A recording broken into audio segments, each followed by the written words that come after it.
Well, good afternoon, everyone. My name is Charles Haynes, and I work here. And I'm a groupie of Ted McConnell over here, as many of us are. So I want to welcome you on behalf of the Newseum. I don't know if you've heard that yet today, because since this is my home, and we're the home of the Religious Freedom Center, the First Amendment Center, and Newseum Ed.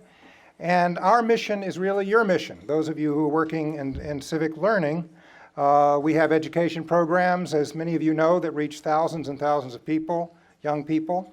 And we're absolutely dedicated, as you are, to preparing young people for ethical and engaged citizenship in a pluralistic democracy. That's at the core of our mission here, and I don't think there's anything more important that we're doing in America today than trying to carry out that mission.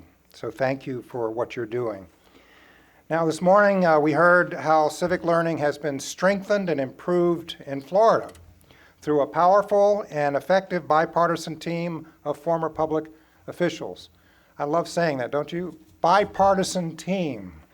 It's such a great thing. Former Florida Governor and United States Senator Bob Graham, a Democrat, teamed up with Florida Congressman Frey, a Republican, to push for passage of the Sandra Day O'Connor Civic Education Act, which mandated an innovative middle school civics course with meaningful assessment.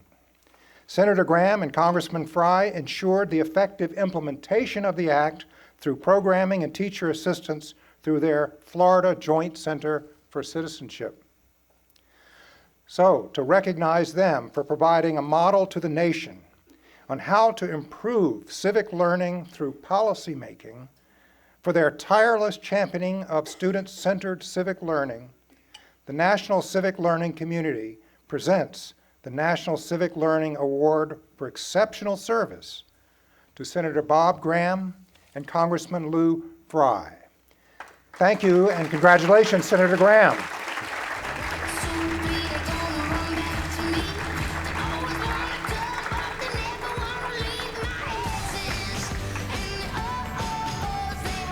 Congressman Frey couldn't be with us, but accepting the award on his behalf is Doug Dobson, who's director of the Lou Frey Institute at the University of Central Florida. Dr. Dobson.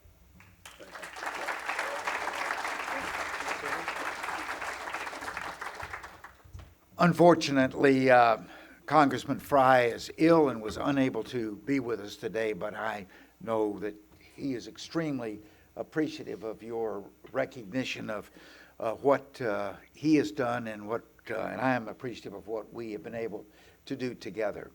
I've been told that I have 2 minutes. If you had 2 minutes to speak to this audience, what would you say? I'll tell you what I'm going to say. I'm going to say we need to have a sense of urgency about what we have heard thus far today. We do not have an indefinite amount of time before we face the prospects of conditions moving beyond our control. A very fine journalist, Robin Wright, who now is writing for the New Yorker magazine, previously for the Washington Post, recently wrote an article which asked the question, can we avoid a civil war in the United States? She was not talking about Lee versus Grant Civil War, but she wasn't talking about a quiet and mannerly Civil War. Think 100 Charlottesvilles occurring on one weekend across America as illustrative of what she describes as the possibility. She convened a group of scholars and asked them the question, what is your expectation from your scholarly background of what are the chances of there being a Charlottesville type civil war in the United States within 15 years? That means between now and the year 2032. What do you think the average of those scholars was in answer to that question? The answer was 35%. They felt that the chances of us having a civil war in this country between now and the year 2032 is 35%. That is a chilling assessment of what our future can be. If we ask, how can we avoid that future? I think the answer is in this room. We have got to take this issue of changing the civic culture of America, the culture of division, gridlock, inability to bring people of a different mind together towards a solution that serves the broad public interest. We have got to overcome that culture and do it now. So I thank you for your participation here today. I would like to ask you to ask yourself the question and ask those that with whom you have an association. What can my group, what can my university, what can my school district, what can my non-governmental institution, what can my political leaders do in order to avoid that prophecy of a civil war in the United States with a 35% probability of occurring in my lifetime? I'm 80 years old. I may not be here to occur. I hope I will still be here and anticipate it, but that's not far from the 21st of September in 2017. We don't have time to waste. The task is enormous. The consequences of our failure are even more enormous. That is what I hope we will take as the challenge from the time that we have gathered together today. Thank you.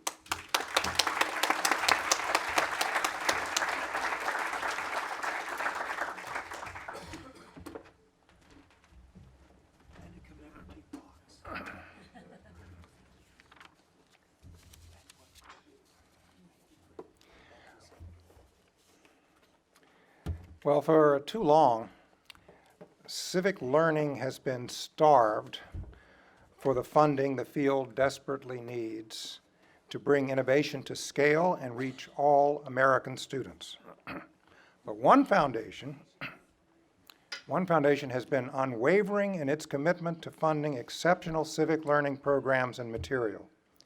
This foundation led the effort to pass legislation that for the first time requires Illinois students to take a civics class in order to graduate from high school. I can't even imagine, just saying that, isn't it stunning that it had to take legislation? That should be core.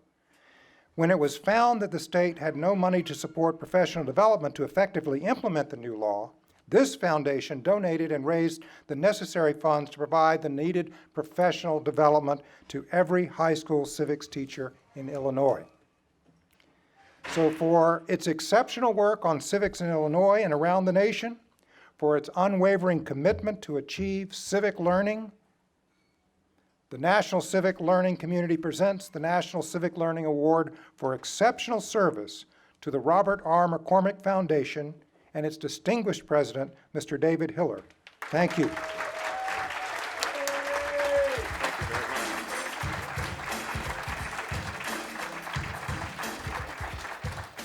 Thank you, Dr. Haynes, and thank all of you for this very kind recognition. I want to, if I may, do a few more call-outs. Is Dr. Gregorian still? He had to leave, but what a fitting thing to begin our day with his remarks. Obviously a big part of putting today together, but most importantly, a very big part, as we know, of putting the whole modern movement together. The early work that the Carnegie Corporation and others did, and that others in the room so ably led, including Ted McConnell for many, many years. And it is the case, as Senator Graham was pointing out earlier, and joined by my colleague Sean Healy, who really ought to be the one up here accepting this. Sean led all the work in Illinois to get the legislation passed, but as Sean and Senator Graham were explaining, and is really evidenced by everyone in this room, it is a movement itself, a civic political movement, And movements only happen when they're organized and people come together. So I also need to call out, there's so many partners in Illinois. There were other funders that pitched in, including the MacArthur Foundation, the Crown Foundation, Joyce, Spencer, where Diana was. So that community came together. All of our civic nonprofits, MICFA Challenge, News Literacy Project, Constitutional Rights Foundation, these were the members of the coalition, not just of the willing, but of the passionate. But as was related earlier too, among the strongest voices for doing this and the best voices were the teachers and students who were participating in and learning from and being engaged by quality civic learning. Our Chicago Public Schools has been a great partner in this work. It was mentioned earlier, some of the students and teachers directly persuaded some of our otherwise recalcitrant Illinois state legislators to support this work. And so it's a movement, and it takes so many people. We're so grateful too. And Civics and Luis for putting this amazing day together.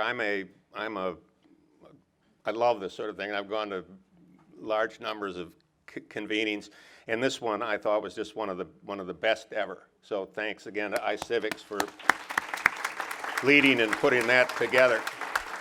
And what I took away was a few things. One is to underscore what Senator Graham so articulately described is the urgency of this work in the fraught times that we have now in our country. It's never been more needed.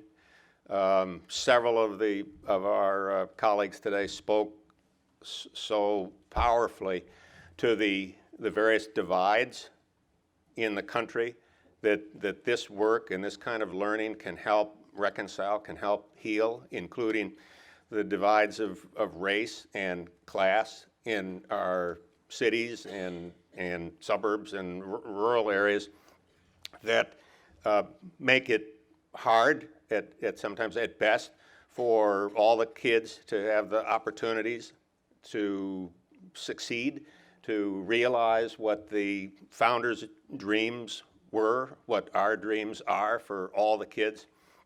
So together with the urgency and the powerful messages, and the other thing that makes me hopeful is all of us, all of you in the room, and we know how to do this work.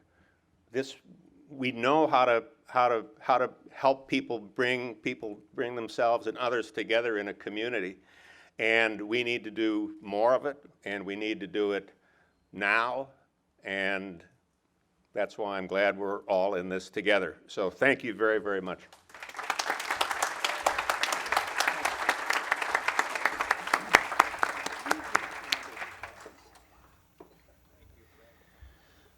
There are several outstanding organizations who've made meaningful commitments to take concrete action to improve civic learning as part of this summit.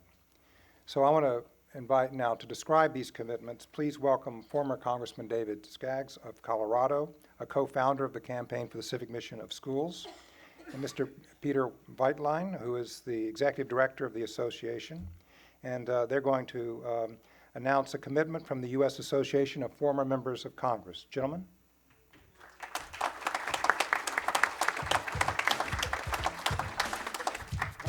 Thank you, Charles. The Former Members of Congress Association benefits from the bipartisan efforts of over 600 former representatives and senators who work together to promote public service for the next generation, to re-engage the citizenry, and to showcase bipartisanship. We already focus on effective civic education through our Congress to Campus program and our Civics Connection, but today we'd like to make the commitment that we will make Civics the centerpiece of our domestic programming. As the CEO of the Former Members of Congress, I'm pleased to share with you that early next year we will unveil a new initiative where former members of Congress and current members of Congress on a bipartisan basis will work together to bring real-world civic lessons to students and other audiences across the nation.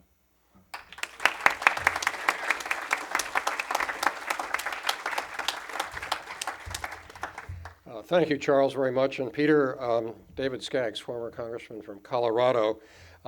Since we've had so much conversation about division, I hope, let me do a call out for George Nethercutt. George, stand up. Republican member from Washington State. The former members, I think, have in our DNA an instinct toward bridging and community and unity. So it's, I hope, going to send a good message that the Former Members Association is pleased to be partnering and to accept the challenge to work with the Lou Frey Institute, with the Campaign for the Civic Mission of Schools, to involve our membership, along with the current serving members of the House, and we hope Senate, to work for good civic education all around the country, focused at the state level. That's where the action is. We've heard, thank you, Senator, and others about the urgency, Mr. Hiller, of this mission. We hope we can add real value and our sense of urgency to it as well. As former and current elected officials, we are and have lived the consequences of the civic literacy deficit in this country. Whether it's questions at a town meeting about why can't members of Congress do something about the pothole in my neighborhood, to any number of other things that exemplify the lack of understanding of who does what and why in our governmental structure. But it's no exaggeration, I think, to say that the health of the Republic is really at stake, and as former members of Congress, we want to do something about it. Thank you.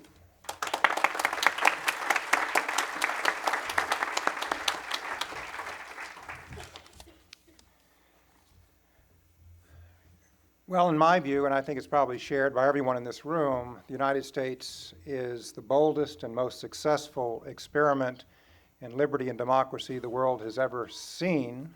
Even though we have a great distance to go to live up to our founding principles, we are so blessed to have those principles and to have our Constitution. And so that's why this honor roll that I'm going to now be reading to you is important. I know, reading a list is never the most exciting thing for people, but get your pens out and take notes, because some of these groups you might not have connected with. And one of the great purposes of being here today is to connect with one another.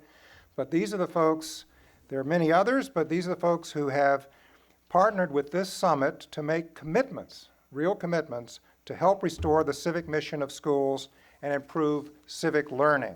So I consider this an important list, an important honor roll, and I hope you will as well. And I want to start with the Alliance for Young Artists and Writers.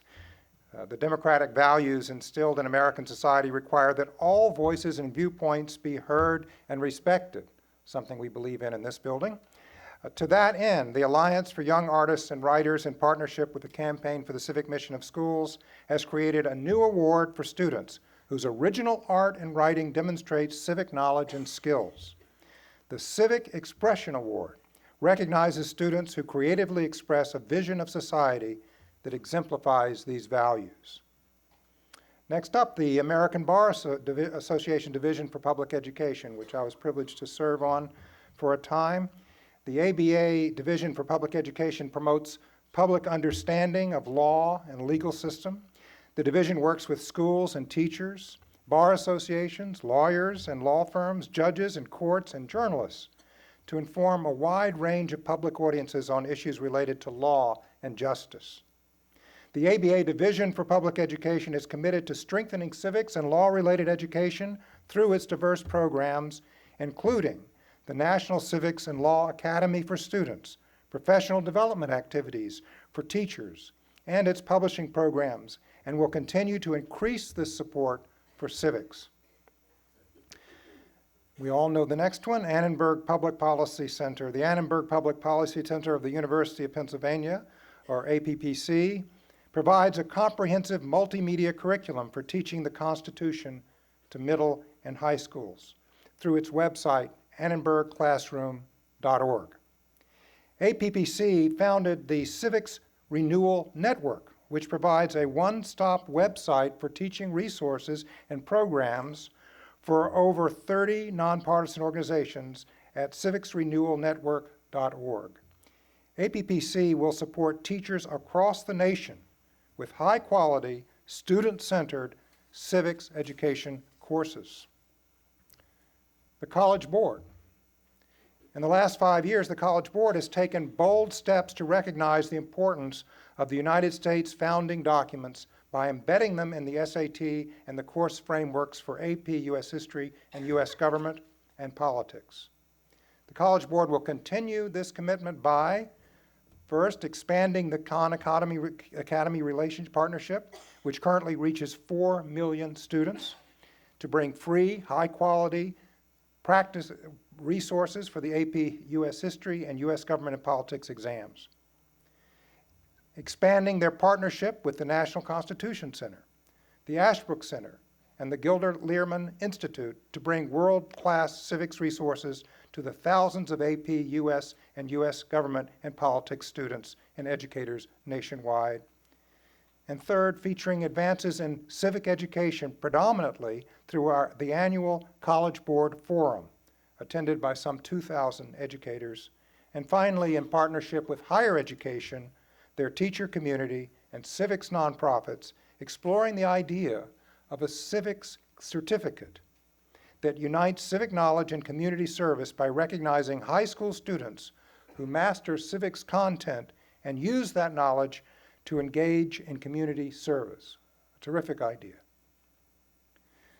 The Council of State Governments. The Council of State Governments, or CSG, is committed to advancing P20 civics education in the states to facilitate a better understanding of the roles and capabilities of government so that the next generation of leaders may emerge and engage civically in the governance of our nation. CSG's effort to strengthen civics education in the states was rekindled in 2016 with the publication of the national report, Civic Education, a Key to Trust in Government. This release was quickly followed by the creation of CSG's Civic Leadership Team, a national group of state leaders and stakeholders tasked with developing a national civics education toolkit. This toolkit, which we released in late this year, will incorporate actionable policy tools for state leaders to identify gaps in service and education, draft policy and legislation, and implement or strengthen civic education deliverables in their state, including curriculum, materials, and teacher resources. CSG's leaders and members look forward to the opportunity to continue to craft productive, bipartisan programming that advances civic education and civic engagement in all the states. The Federal Bar Association. The Federal Bar Association will commit 300 judges, bar members, to volunteer in schools over the next 3 years to help teachers teach students about the role of the judiciary, the legal system, and the U.S. Constitution. Tremendous resource. The John F. Kennedy Library Foundation. In the coming year, the John F. Kennedy Library Foundation, in coordination with the John Kennedy Library, will serve over 70,000 students and teachers through programs at the library. Over 600,000 students and teachers through programs delivered through online resources. The John Kennedy Library Foundation commits to playing a leadership role in establishing the Massachusetts Civic Learning Coalition to expand access to civic learning opportunities in that state. The League of Women Voters of the United States. The League of Women Voters Education Fund engages millions of voters every year, and with a focus on reaching first-time voters through groundbreaking youth voter registration and civic education programs in schools nationwide. The League pledges to provide and support effective youth voter and civic engagement to help expand our electorate and engage Americans on the decisions that impact their lives. The National Conference on Citizenship, NCOC. The National Conference on Citizenship and PACE, the Philanthropy for Active Civic Engagement, are committed to continuing the dialogue of this summit, exploring civic education as a tool for communities to address the challenges and divisions we face today.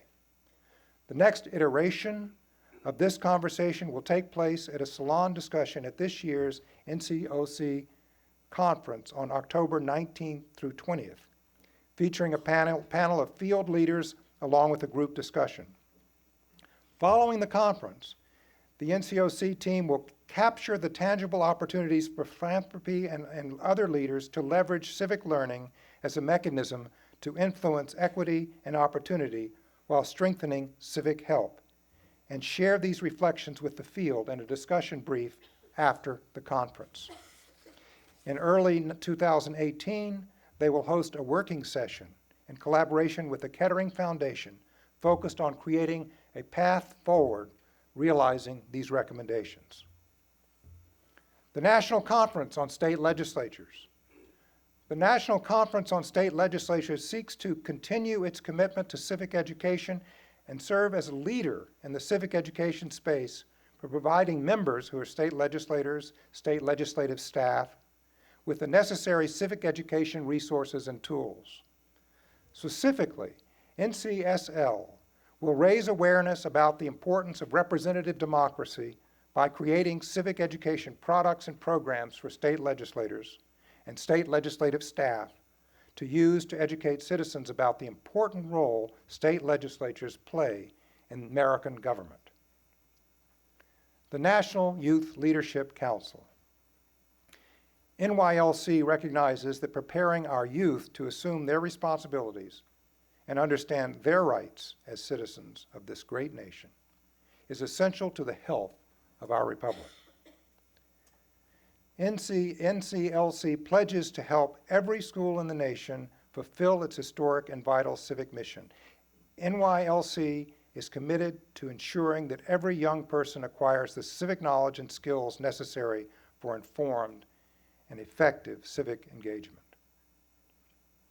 The Philanthropy for Active Civic Engagement, or PACE, is a learning community of funders who invest in civic engagement and democratic practice. PACE commits to being a platform for continued dialogue around civic learning within the funding community by hosting a series of webinar conversations as a follow-on to this summit, so look for that. These dialogues will be designed for funders who have an interest in investing in civic learning, but seek ideas and insights from their peers in the field about how to translate that interest into action and investment. As part of PACE's commitment to serve as a resource to the funding community and to inspire interest, understanding, and investment in civic education, PACE has also developed a tool for funders and other leaders to better understand the landscape of civic learning. At the summit, PACE will launch the Civic Learning Primer, and this is available on PACE's website. The Rendell Center for Civics and Civic Engagement. The Rendell Center for Civics and Civic Engagement pledges to bring high-quality civics programs to elementary schools, very important and often overlooked, particularly those schools serving underserved school populations.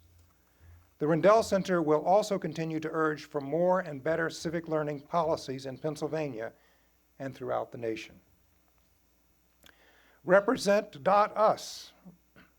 Represent.us is a nonpartisan, grassroots organization with more than 45 chapters nationwide that unites conservatives, progressives, and everyone in between to end political corruption, with a broad issue set that includes campaign finance reform, redistricting, government ethics, and voting reform.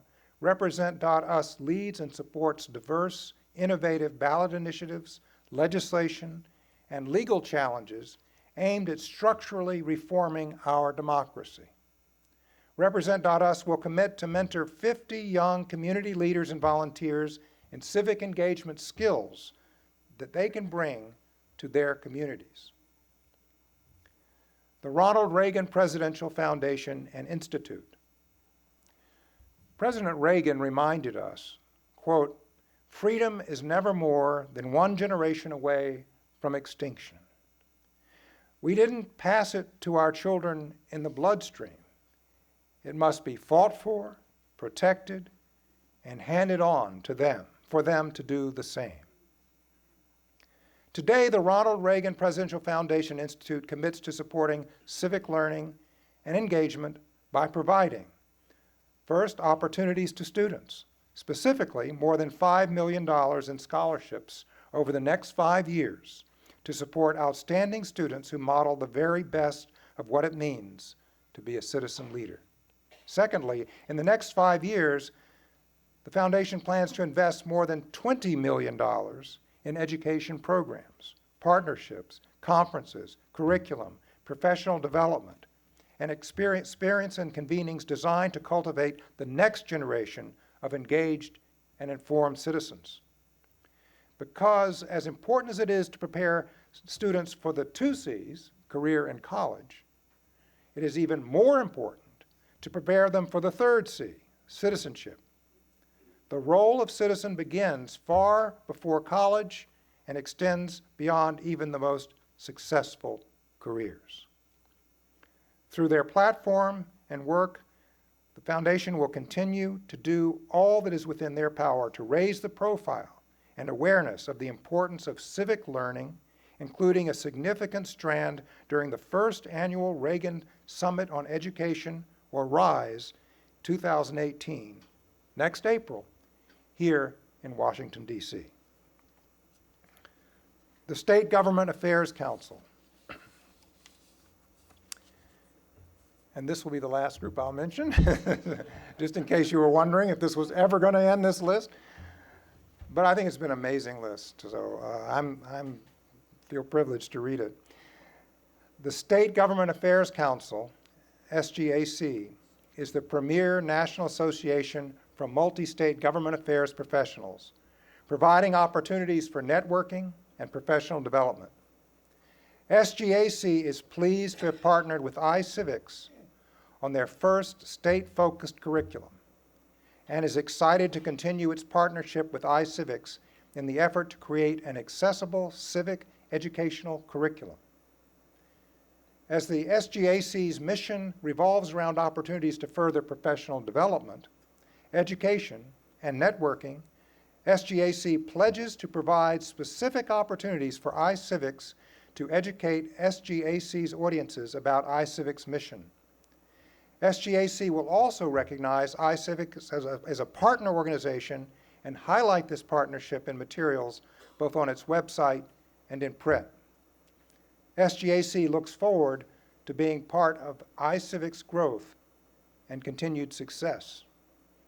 You know, it strikes me, going over this incredibly impressive list of extraordinary, heroic, great efforts at a time when we most need them, that with all the emphasis in recent years on math tests and reading scores and those kinds of things, which all are important, academic achievement, what is more important than the kinds of human beings that do the reading and the math, the people that actually carry out their education, the ethical, engaged human beings that we want to graduate from our schools?